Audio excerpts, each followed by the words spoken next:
Generative AI can write an essay, paint a robot cat, or invent a song, and it feels like magic.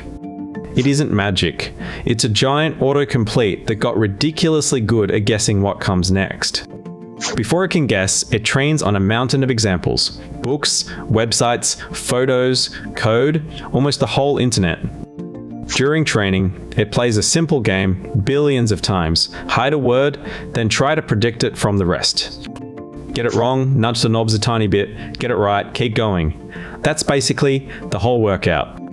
After enough practice, it learns the patterns of language, not by understanding like you do, just by statistics. So when you type a prompt, the AI isn't searching a library, it's inventing the next word, then the next, then the next. Each word is a tiny bet on what sounds most likely, given everything you said and everything it just wrote. Image AIs do the same trick with pictures. Start from noise and keep guessing colors until a photo appears.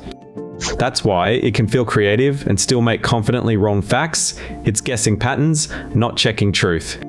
Think of it as a genius parrot that has read the library, fluent, surprising, and occasionally full of nonsense. If that made generative AI click, hit like and subscribe for more.